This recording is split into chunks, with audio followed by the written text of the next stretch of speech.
Mullerian mimicry पारिस्थितिकी में एक गहन व्याख्या। म्यूलेरियन मिमिक्री, जिसे जर्मन प्रकृतिवादी फ्रिट्ज म्यूलर के नाम पर रखा गया है, पारिस्थितिकी में एक आकर्षक घटना है। ये मिमिक्री का एक रूप है जहां दो या दो से अधिक अच्छी तरह से संरक्षित प्रजातियां, जो शिकारियों के लिए हानिकारक या अरुचिकर होती हैं, एक दूसरे के समान दिखने के लिए विकसित होती हैं। यह एक पारस्परिक सहविकास म्यूचुअलिस्टिक को इवोल्यूशन का एक उत्कृष्ट उदाहरण है, जहां शामिल सभी प्रजातियों को लाभ होता है। यह एक चेतावनी संकेत अपोज़्मेटिज्म के साझाकरण पर आधारित है। इस मिमिक्री का मूल सिद्धांत साझा चेतावनी संकेतों के माध्यम से पारस्परिक लाभ है। जब कई हानिकारक प्रजातियां एक समान विशिष्ट चेतावनी पैटर्न जैसे चमकीले रंग साझा करती हैं, तो वे शिकारियों को एक सामूहिक संदेश भेजती हैं। एक शिकारी को केवल एक प्रजाति के साथ एक नकारात्मक अनुभव की आवश्यकता होती है ताकि वो उस पैटर्न वाली सभी प्रजातियों से बचना सीख सके। इसे अपोज़मेटिक कलरेशन कहा जाता है। म्यूलेरियन मिमिक्री की क्रियाविधि शिकारी के सीखने की प्रक्रिया पर केंद्रित है। एक युवा शिकारी को ये सीखना चाहिए कि कौन से जानवर खाने के लिए खतरनाक है। यदि दो जहरीली प्रजातियां अलग दिखती हैं, तो शिकारी को हर एक से अलग अलग बचना सीखना होगा, जिससे सीखने की प्रक्रिया में दोनों प्रजातियों के कुछ सदस्यों की मृत्यु हो जाएगी।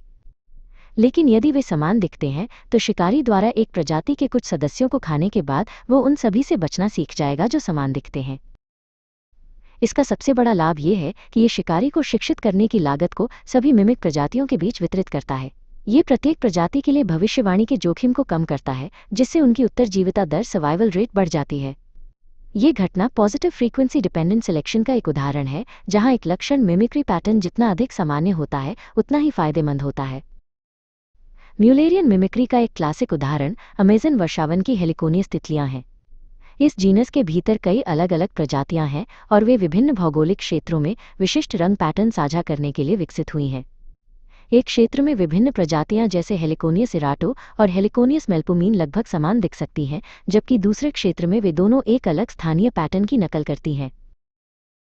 एक और आम उदाहरण विभिन्न प्रकार की डंक मारने वाली मधुमक्खियों और ततैयों के बीच देखा जाता है। दुनिया भर में कई असंबंधित प्रजातियां जो डंक मार सकती हैं, समान चेतावनी पैटर्न साझा करती हैं, जो आमतौर पर काले और पीले या नारंगी धारियों का होता है। ये शिकारियों को एक स्पष्ट संकेत देता है कि इस रंग पैटर्न वाले कीड़ों से दूर रहना चाहिए।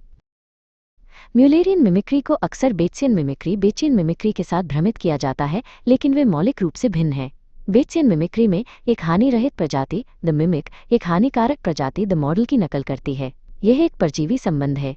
इसके विपरीत म्यूलेरियन मिमिक्री में दोनों प्रजातियां हानिकारक होती हैं और दोनों को लाभ होता है। वे एक ही समय में मिमिक और मॉडल दोनों हैं। म्यूलेरियन मिमिक्री के विकसित होने के लिए कुछ शर्तों का पूरा होना आवश्यक है। सबसे पहले नकल करने वाली प्रजातियों को एक सामान्य शिकारी के लिए हानिकारक या अरुचिकर होना चाहिए। दूसरा, उन्हें एक ही भौगोलिक क्षेत्र में रहना चाहिए सिम्पट्री, ताकि वे एक ही शिकारी आबादी का सामना कर सकें। तीसरा, उनके पास एक विशिष्ट और यादगार चेतावनी संकेत होना चाहिए, जिसे शिकारी आसानी से पहचानना सीख सके। जब एक ही क्षेत्र में कई प्रजातियां एक ही चेतावनी पैटर्न पर मिलती हैं, तो वे एक मिमिक्री रिंग बनाती हैं। इस रिंग के सभी सदस्य शिकारी की शिक्षा में योगदान करते हैं और परिणाम स्वरूप बढ़ी हुई सुरक्षा से लाभान्वित होते हैं। यह रिंग जितनी बड़ी और विविध होती है, चेतावनी संकेत उतना ही मजबूत होता है और प्रत्येक सदस्य के लिए उतना ही अधिक सुरक्षात्मक लाभ होता है।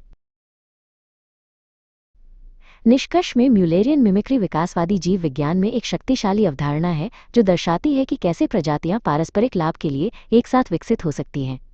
ये केवल एक सतही समानता नहीं है, बल्कि एक जटिल पारिस्थितिक रणनीति है जो शिकारी के मनोविज्ञान का फायदा उठाती है, जिससे एक पारिस्थितिकी तंत्र के भीतर कई प्रजातियों की उत्तरजीविता बढ़ जाती है।